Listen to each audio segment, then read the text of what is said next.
सुनीता, देख ये वाले ठेले पर गोभी और टमाटर काफी ताजे लग रहे हैं। भीड़ बढ़ने से पहले यहीं से निपटा लेते हैं। सही कह रही हो लता, नहीं तो पैर रखने की भी जगह नहीं मिलेगी। और वैसे भी ये राजू भाई हमेशा बढ़िया माल ही रखता है। आ जाओ बहन जी, ताजा ताजा सब्जी ले जाओ, सुबह खेत से तोड़ के लाया हूँ। आओ लता बहन जी, आज तो काफी दिनों बाद इस तरफ चक्कर लगाया। क्या क्या तौल दूं आज? अरे क्या बताऊं राजू भैया, घर के काम ही खत्म नहीं होते। ये बताओ, आलू का क्या भाव लगाया है? ज्यादा मत बोलना, कल ही पड़ोस वाले ठेले पर रेट सुनकर आई हूँ। बहन जी, ये नया वाला आलू है, बिल्कुल मक्खन जैसा गलेगा। 22 रुपए किलो दे रहा हूँ। क्या 22 रुपए? राजू भैया, लूट मचा रखी है क्या? कल तक तो 18 रुपए चिल्ला रहे थे सब। देखो, ज्यादा मत बोलो, 18 के हिसाब से 10 किलो तौल दो। हाँ भाई, हमें रोज का लेना है। और ये देखो, आधे आलू तो मिट्टी से भरे हैं, वजन तो मिट्टी का ही बढ़ जाएगा। ठीक ठीक लगाओ। अरे सुनीता बहन जी, मिट्टी नहीं होगी तो आलू सड़ जाएगा। अच्छा चलिए, आप पुरानी ग्राहक हो, 18 रुपए लगा दूंगा, पर 10 किलो से कम नहीं। चलो ठीक है, पर आलू छांटकर मैं खुद लूंगी। अपनी मर्जी से खराब मत भर देना।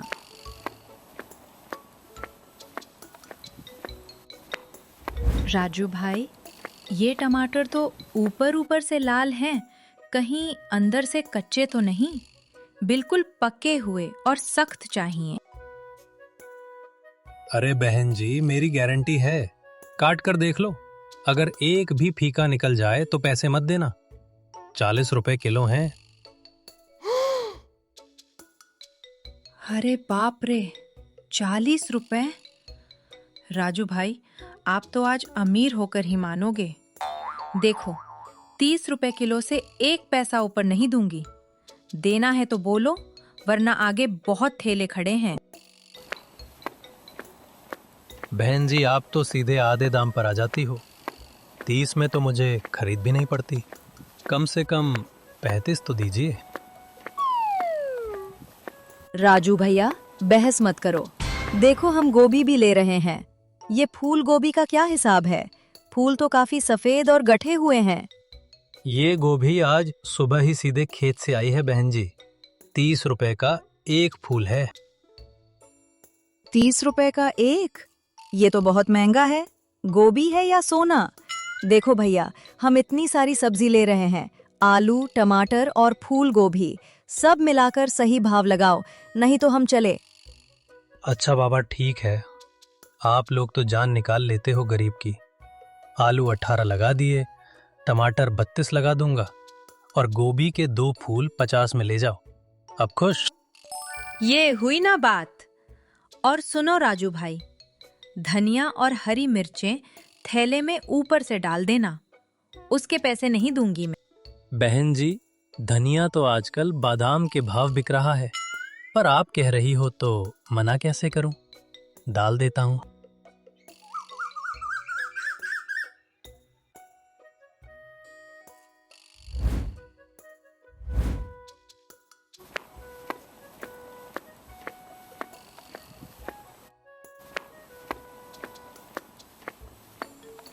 चल सुनीता, सब्जी का तो हो गया, अब जल्दी से कमला को ढूंढते हैं। वो शायद मसालों वाली दुकान पर होगी।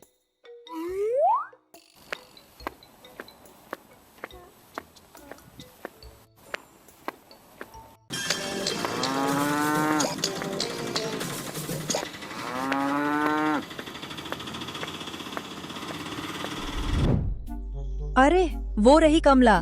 मैंने कहा था ना, ये हमसे पहले ही मसालों वाली दुकान पर पहुंच जाएगी। कमला भाभी तो बिजली की रफ्तार से चलती हैं। हम यहाँ सब्जी वाले से सर खपच्ची करते रह गए, और ये यहाँ आराम से खड़ी हैं।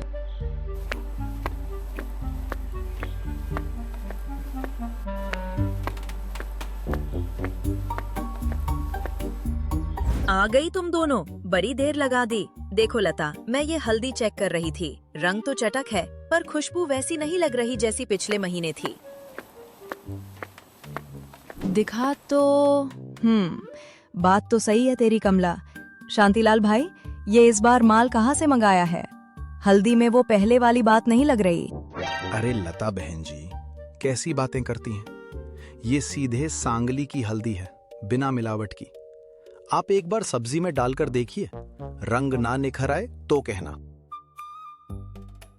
देख लो भाई साहब, अगर हल्दी ने पीला रंग नहीं छोड़ा ना तो वापस करने आ जाऊंगी। और ये मिर्च दिखाओ, ज्यादा तीखी तो नहीं है? पिछली बार तो बच्चों के कान से धुआं निकल गया था। ये लीजिए, ये मीडियम वाली है।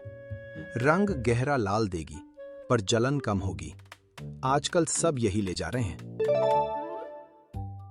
शांतिलाल जी, भाव क्या लगाया है? और हाँ, धनिया पाउडर भी लेना है, पर ज्यादा बारीक पिसा हुआ मत देना, थोड़ा दरदरा ही रखना।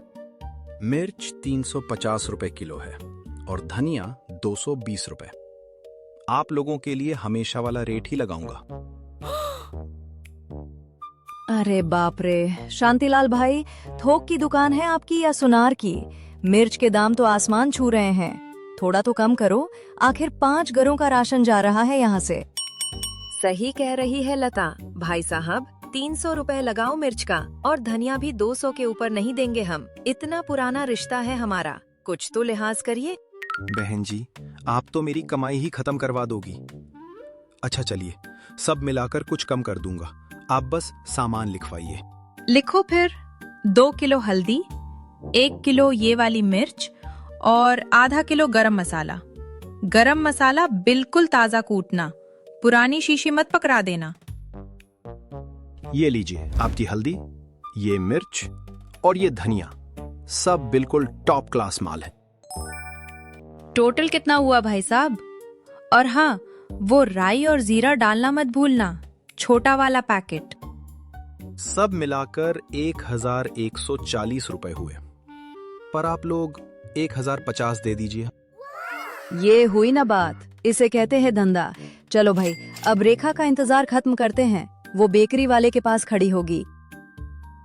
चलो चलो जल्दी करो, घर जाकर खाना भी बनाना है।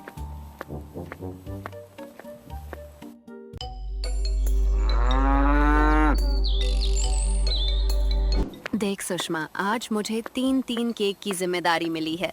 चॉकलेट, वनीला और फ्रूट केक। अगर एक भी केक स्पंज जैसा फूलने के बजाय पापड़ जैसा बैठ गया तो पूरे ढोलकपुर में मेरी बेकिंग की साख मिट्टी में मिल जाएगी। अरे रेखा भाभी, घबराती क्यों हो? आप केक संभालो, मैं इधर अपने गुलाब जामुन का मोर्चा संभाल लूंगी। बस दुआ करो कि बंसीलाल भाई सामान एकदम A1 दे। ओ बंसी भैया, जरा इधर आइए, हमारी लिस्ट बहुत लंबी है।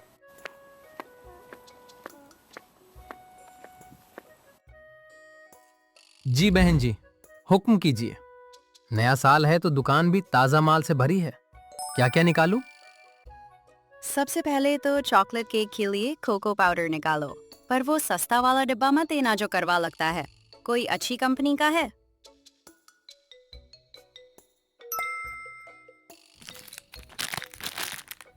ये लीजिए रेखा बहन जी, बेल्जियम क्वालिटी वाला पाउडर है, और इसके साथ डार्क चॉकलेट कंपाउंड भी दे दूं?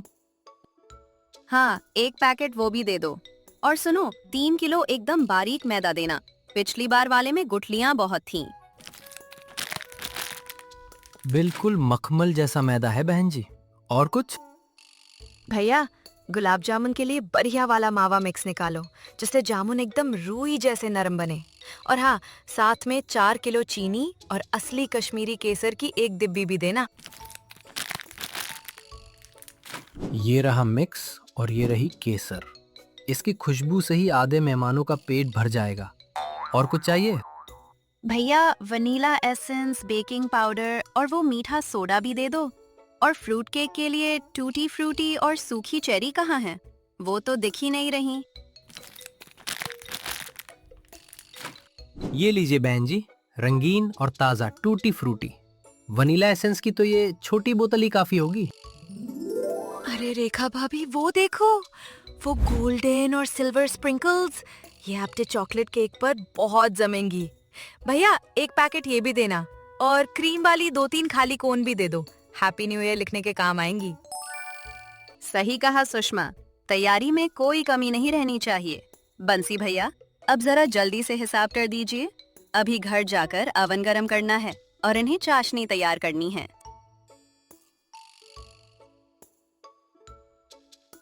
ये हुआ आपका कुल हिसाब। सामान मैंने थैलों में भर दिया है। नया साल बहुत बहुत मुबारक हो आपको। आपको भी मुबारक भैया। चलो रेखा भाभी, अब घर जाके खाने की तैयारी करनी है।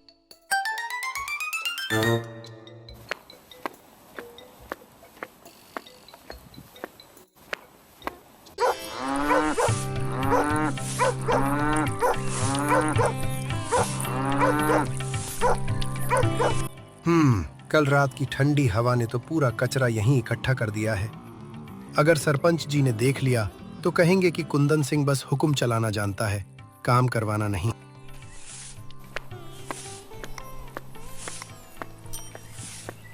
अरे ठाकुर जी, इस कड़कती ठंड में भी आप झाड़ू लेकर मोर्चा संभालिए। मैं तो सोच रहा था आराम से दोपहर ढले काम शुरू करेंगे, पर आप तो यहाँ पहले से ही शुरू हो गए। मोहन, ये ढोलकपुर की इज्जत का सवाल है। आज रात नया साल मनाना है या कचरे के ढेर पर बैठना है? चल फावड़ा उतार और वो सामने वाली जमीन बराबर कर, वहां मैन टेबल लगेगी। ठाकुर जी, जमीन तो बराबर कर दूं, पर मेरा नाश्ता कौन बराबर करेगा? खाली पेट तो ये फावड़ा भी पहाड़ जैसा भारी लग रहा है।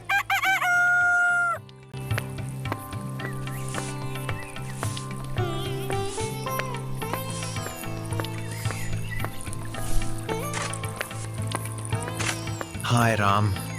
बाबूजी, ये कुर्सियां हैं या लोहे के खंबे? इतनी भारी हैं कि कमर टेढ़ी हो गई। बताइए, इन्हें कहां पटकूं? पटकना नहीं है हरिराम, तमीज से लगा। देख, उस कोने से लाइन शुरू कर और हर कुर्सी के बीच में बिल्कुल बराबर दूरी होनी चाहिए। अगर लाइन टेढ़ी हुई तो समझ लेना तेरी किस्मत भी टेढ़ी हो जाएगी। आप चिंता मत करो बाबूजी, ऐसी लाइन लगाऊंगा कि स्केल से नाप लो तो भी 1 इंच का फर्क नहीं मिलेगा। बस ये मोहन भाई थोड़ा हाथ बटा दें तो काम जल्दी हो जाए।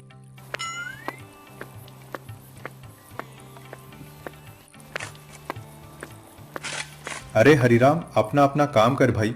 मैं यहाँ जमीन खोद रहा हूँ या कुआं, मुझे खुद नहीं पता। ठाकुर जी ने तो ऐसा काम दे दिया है जैसे मुझे ढोलकपुर का इंजीनियर समझ लिया हो।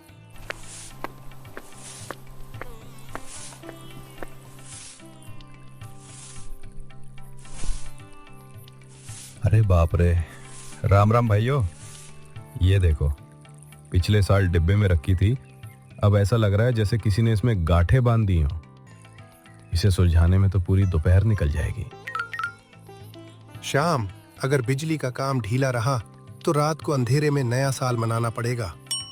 जा, उस पेड़ के नीचे बैठ और शांति से इसे सुलझा।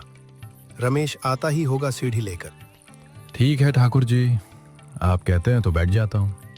पर मोहन, तू जरा संभल के फावड़ा चलाना, कहीं मेरी बिछाई हुई बिजली की लाइन ना काट दे। तू फिक्र मत कर श्याम, मैं यहाँ जमीन समतल कर रहा हूँ, तेरा चालान नहीं काट रहा। बस तू ये बल्ब जला देना, कहीं ऐसा ना हो कि पार्टी शुरू हो और हम मोमबत्ती ढूंढते फिरें।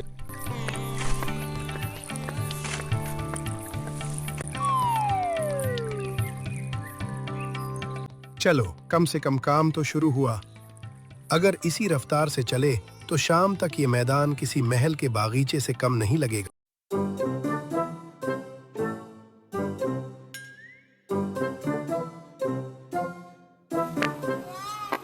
अरे हटो हटो, बच के भाई, रास्ता छोड़ो।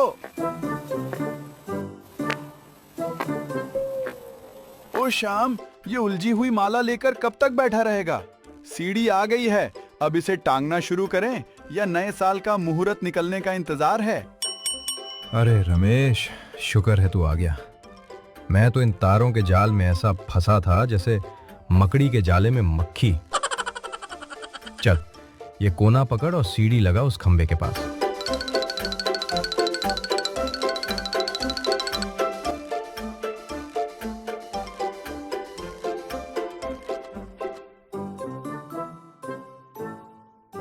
ओए श्याम, मजबूती से पकड़ना भाई, अगर मैं गिरा तो नया साल अस्पताल में मनेगा और बिल तेरे नाम फटेगा। तू फिक्र मत कर रमेश, मैंने इसे ऐसे पकड़ रखा है जैसे आजकल लोग अपने फोन को पकड़े रहते हैं। तू बस लाइट लगा, गिरने नहीं दूंगा।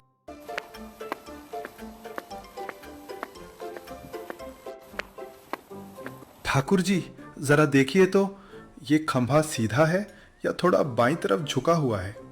मुझे तो सब तिरछा ही नजर आ रहा है। हाँ, थोड़ा और दाहिनी तरफ दबा। हाँ बस, अब मिट्टी डालकर इसे पैरों से दबा दे। मजबूती ऐसी होनी चाहिए कि आंधी भी आए तो ये खंभा अपनी जगह से ना हिले। लो भाई, कुर्सियों का काम तो चकाचक हो गया।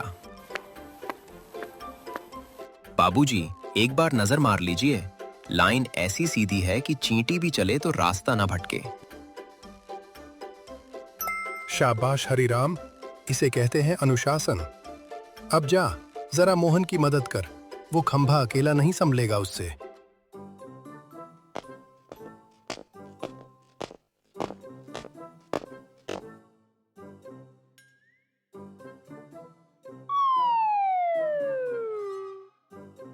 चलो, लाइटिंग का काम तो पूरा हुआ।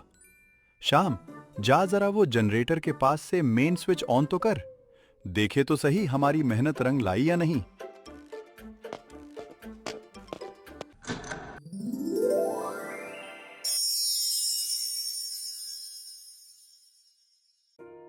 वाह क्या बात है, अब लग रहा है कि ढोलकपुर में कोई बड़ी पार्टी होने वाली है। ठाकुर जी, लाइटिंग तो एकदम जबरदस्त लग रही है। देख लो भाइयों, जब हम सब मिलकर कंधे से कंधा मिलाकर काम करते हैं तो मुश्किल से मुश्किल काम भी खिलौना बन जाता है। सुबह इस मैदान की क्या हालत थी और अब देखो, लग रहा है ना देवलोक। बिल्कुल बाबूजी, अब बस रात होने की देर है। औरतें खाना लेकर आएंगी और फिर शुरू होगा असली जश्न। चलो भाइयों, अब थोड़ी देर आराम कर लो, फिर रात को तैयार होकर यहीं मिलना है। ढोलकपुर का ये नया साल यादगार होना चाहिए।